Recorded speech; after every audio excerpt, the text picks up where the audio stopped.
Contestant number 5, Jilnaught Wong. Jilnaught Wong, contestant number 5. Contest Chair, fellow Toastmasters, and our test speaker, Graham. Thank you, Graham, for your uplifting speech that inspired us with a lesson that time is not to be wasted, but appreciated. Graham spoke with passion and enthusiasm, which are imperative when you're trying to inspire an audience with optimism and hope. True inspiration comes about when 1, the speaker, builds an emotional rapport with the audience, and 2, gains the audience's trust. I believe that Graham achieved both these objectives.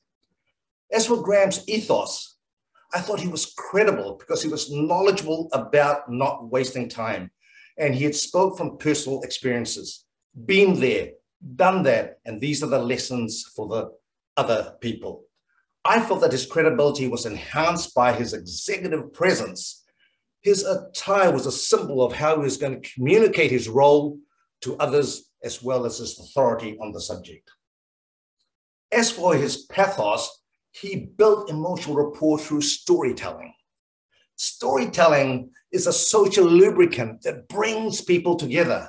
And those poignant stories of regret about not taking his children to school and not reading them bedtime stories broke up the barrier between the speaker and the audiences. And they were powerful tools to connect with the heart and change the minds. I have a couple of suggestions for Graham. My first suggestion is if Graham could condense the core message in a speech into one sentence of no more than 10 words, what I call a foundational phrase, a pithy, punchy statement of his passion and his conviction. For example, time not to be wasted, but appreciated. And then he could repeat 2 or 3 times at the appropriate parts of the speech so that it becomes a mantra that the listeners can take away, remember, and use at a later date. My second suggestion is for Graham in an inspirational speech to litter the speech with rhetorical devices such as similes, metaphors, alliteration. One that comes to mind is time is like death. It adds style and rhythm to the speech, and it influences the listeners' behaviors and attitudes. And that's exactly what you want to do in an inspirational speech.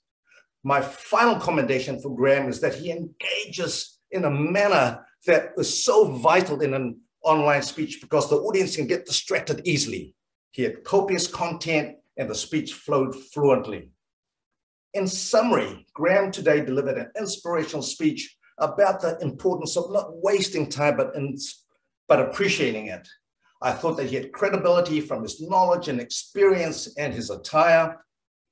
I felt that he made emotional connection through his stories with his family members.